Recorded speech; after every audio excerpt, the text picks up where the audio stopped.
Boker Tov à tous, on arrive à la paracha de Kitavo. Et donc dans cette paracha, Akadosh Baruch Hu nous donne un commandement, les bikurim, et en fait c'est les prémices des fruits qui doivent être offerts au Kohen Gadol et au Lévim. Alors il faut savoir que les Kohanim Gdolim et les Kohanim tout simplement, ils travaillaient au Beth Amikdash. Donc leur travail c'était le Beth Amikdash. Donc comment est-ce qu'ils pouvaient avoir de l'argent ou avoir le temps de s'occuper de leur famille? C'est que nous les Béné Israël, comme on allait au Beth Amikdash et là-bas on faisait des korbanot, des sacrifices, on donnait une partie de ce que nous on avait aux Kohanim et comme ça en fait il y avait un roulement que chacun il faisait ce qu'il avait à faire. Ensuite, dans cette paracha, Akadosh Baruch Hu, à travers Moshe Rabbeinu, il nous donne toutes les bénédictions qu'on va avoir si on garde les commandements d'Akadosh Baruch Hu, qu'on fait attention à la terre d'Eretz Israël. Et dans cette paracha aussi, il va y avoir toutes les malédictions si on ne respecte pas la terre d'Israël et la Torah d'Akadosh Baruch Hu. Et en fait, les malédictions qu'on voit dans la paracha, elles sont très sévère. Et en fait, on se pose la question, on se dit, mais Akadosh Baruch Hu, que tu veuilles qu'on fasse la Torah, ok. Mais pourquoi on doit être puni tellement fort, en fait, quand on fait pas la Torah? Et en fait, il faut comprendre que Akadosh Baruch Hu, ce qu'il veut, c'est notre bien. Et il sait que quand on s'écarte du droit chemin, on va tomber dans des trous, on va tomber dans des envies, on va tomber dans des dépendances, et c'est très dur ensuite de se remettre dans le chemin. C'est comme s'il y a un papa ou une maman avec son enfant, et elle dit à l'enfant, regarde, tu vas prendre ce chemin-là, surtout ne t'écarte pas, parce que si tu t'écartes du chemin, ça va être très difficile à retourner. Si tu t'écartes du chemin là-bas, tu auras des mauvaises fréquentations et tu vas pas réussir en fait à vaincre tout ça et tu vas être emporté par le mal. Si tu ne prends pas ce chemin, tu risques de te faire mal parce que sur le chemin d'à côté, il n'y a que des embûches, etc., etc. Il faut comprendre que Akadosh Baruch Hu, il veut notre bien et donc il est obligé, entre quelque sorte, de nous menacer pour que nous, on comprenne la gravité de ne pas être dans le chemin d'Akadosh Baruch Hu. Mais c'est pas pour Hachem qui fait ça. Hachem, il n'a pas besoin vraiment de nous. C'est-à-dire que nous, on est dépendant d'Akadosh Baruch Hu. Nous, on a une Neshama Elokit. Si moi, je j'entretiens pas en fait la Neshama Elokit qui est à l'intérieur de moi, donc on appelle ça une étincelle divine. Une étincelle, c'est quelque chose qui brille. C'est-à-dire que si moi, j'entretiens pas le feu qui est en moi de la Neshama, simplement ça s'éteint. Et Akadosh Baruch Hu, il veut pas qu'on s'éteigne sans rien, parce que le corps, une fois que la Neshama elle est sortie, il va dans la terre. On a Triatamétim, donc la résurrection des morts. Mais si j'ai pas entretenu le feu de la Neshama à l'intérieur de moi, quand il va y avoir Triatamétim, qu'est-ce qui va revenir? Si ma Neshama, je m'en suis jamais occupée, je l'ai pas remplie avec des vraies choses de la vie, quand je vais revenir, eh ben, je vais être vide. Et donc, Akadosh Baruch Hu, il nous donne une liste des clalotes. Il y a une histoire pendant la Seconde Guerre mondiale qui raconte que il y a un soldat nazi, il voulait se moquer des Juifs et il savait qu'évidemment, qu'est-ce qu'il y a de plus précieux pour les Juifs que la Torah.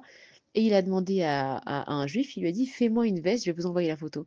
Il lui a dit, fais-moi une veste avec le Sefer Torah. Et le juif, il était au bout de sa vie, il a dit, mais je peux pas faire ça. En fait, il va se balader avec les écritures du Sefer Torah, il sait comment c'est saint pour nous, en plus, il doit couper le parchemin. Et le juif, il a eu une bonne idée et il a découpé en fait les morceaux de la paracha de Kitavo où il y avait les malédictions. Et en fait, il lui a fait porter, sans que le nazi évidemment il le sache, il lui a fait porter sur lui toutes les malédictions de Kitavo. Ça, c'est un petit peu pour montrer comment un juif, même dans le plus grand des désespoirs, il peut essayer, en fait, grâce à la Torah, de se consoler un peu et de dire au moins il se promène avec des malédictions. Et ensuite, en fait, dans la suite de la paracha, Moshe Rabbeinu, il réexplique aux Bnei Israël les 40 ans qu'ils ont passés dans le désert et il leur dit ne croyez pas que c'était juste une balade de santé, qu'on n'avait pas de GPS donc on n'a pas trouvé notre chemin. C'est que pendant les 40 ans dans le désert, et on sait que 40 c'est un chiffre clé, on sait que on va faire le Perek Shira 40 jours, on sait qu'on va faire le Nishmat Kol Chai 40 jours, on sait que le chiffre 40 ça fait référence au Mikvé où il faut y avoir 40 séados. On sait que le chiffre 40 c'est la lettre même. La lettre même, elle ressemble à une femme enceinte qui représente le renouveau. Donc le chiffre 40, en fait, c'est tout ce qui est renouveau. Et en fait, le fait qu'on ait passé 40 ans dans le désert, ça veut dire que Akadosh Baruch Hu, depuis qu'on est sorti d'Égypte, il nous a donné de quoi se refaire à nouveau. C'est-à-dire qu'en Égypte, on était plein de toum'a, plein d'impuretés. Maintenant, on ne se débarrasse pas du jour au lendemain de toute l'impureté qu'on a sur nous. C'est des habitudes qu'on a prises. C'est comme nous, par exemple, quand on a envie de changer, quelqu'un il a envie de se mettre au régime. Il va falloir qu'il change son habitude, ses alimentations, il va falloir qu'il fasse du sport, il va falloir qu'il y ait plein de choses qui changent. Et quand nous, on veut changer aussi au niveau de la neshama, il faut que ce soit quelque chose qui se fasse au fur et à mesure. On ne peut pas changer notre naturel, notre teva, notre nature du jour au lendemain. Donc Moshe Rabbeinu, il est en train de leur dire maintenant qu'on a fini les 40 ans dans le désert et qu'on est en Eretz Israël, que voilà, on a pu ériger le Beth Amikdash, n'oubliez jamais ce passage qu'on a eu et que ça veut dire quoi? Ça veut dire qu'une personne, dans sa vie, évidemment qu'elle tombe. Kadesh Baruch Hu, il nous en veut pas de tomber, c'est pour ça qu'il a créé la Teshuvah, mais ce qu'il nous demande, c'est au moins quand on tombe, et ben, de recommencer. Et nous, des fois, on a l'impression qu'on tombe tellement que ça vaut même plus la peine de se relever. On se dit: «Bon, ça va, moi, j'ai fait tellement de la dans ma vie, quoi, maintenant je vais changer». Ou on se dit: «Voilà, maintenant, je suis pas une fille qui s'habille spécialement, tsniout, quoi, du jour au lendemain, je vais changer». Akadosh Baruch Hu, il te dit à travers Moshe Rabbeinu, c'est que de la même façon que pendant 40 ans, on s'est habitué à changer nos habitudes et qu'on a aussi voilà, cette référence aux 40 jours, on peut toujours avoir la chance de recommencer dans nos vies. Et même si on s'est trompé, c'est pas grave de se tromper. On essaye. À Kadesh Baruch Hu, il nous demande pas de réussir parce que la réussite, elle n'est pas entre nos mains. Mais ce que Dieu va nous demander, c'est est-ce qu'au moins on a réussi? Et il faut savoir que quand on va monter au Shamaïm, ils vont nous poser certaines questions. Ils vont nous dire, ils vont pas nous demander est-ce que tu as réussi à être telle et telle personne, mais ils vont nous dire est-ce que au moins tu as essayé? Et c'est d'ailleurs ce qu'on apprend aussi des petits enfants, c'est que comment un enfant il apprend à parler, c'est qu'au début il sait pas du tout parler, après il va dire des mots, on comprend rien, et nous on fait semblant de lui parler comme si on se comprenait, comme si vraiment on avait une grande conversation avec lui parce qu'on sait qu'il est en plein apprentissage. Donc on va pas le juger parce qu'il a pas fait des phrases, des verbes, il a mal conjugué. C'est comme un enfant qui tombe. À chaque fois qu'il tombe, on va lui dire bravo, vas-y, continue, recommence. Donc en fait, on a ça en nous de nous donner la chance de recommencer. C'est juste que quand on est adulte, on perd un petit peu nos rêves, on perd un petit peu cette innocence de la vie et on se dit ça y est, maintenant qu'on a raté, on pourra plus recommencer. Ça y est, maintenant qu'on a fait une mauvaise affaire, et ben on pourra plus jamais en faire des bonnes. Ça y est, maintenant qu'avec mon ami, je me suis disputée, bah, je pourrai jamais avoir une amie proche. Ça y est, maintenant qu'avec mon mari, ça s'est mal passé, je vais plus jamais me remarier. En fait, le Yetzer Hara, il ancre en nous le fait que une fois que tu as raté, eh ben t'es nul et tu peux pas recommencer et que Hachem il veut pas de toi.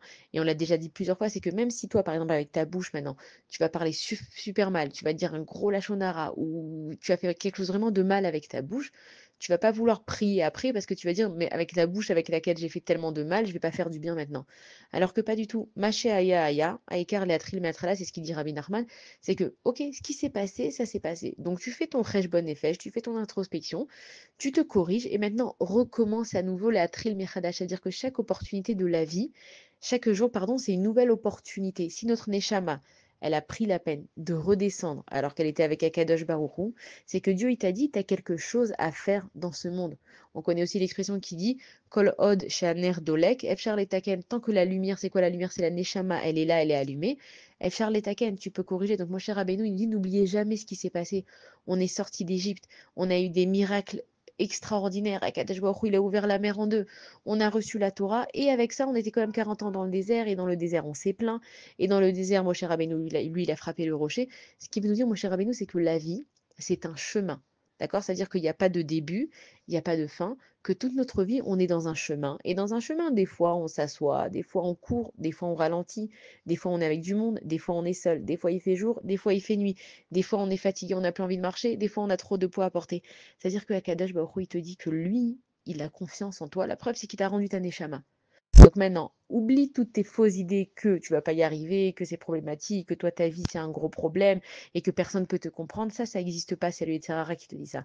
Chaque jour, tu as l'opportunité de faire mieux.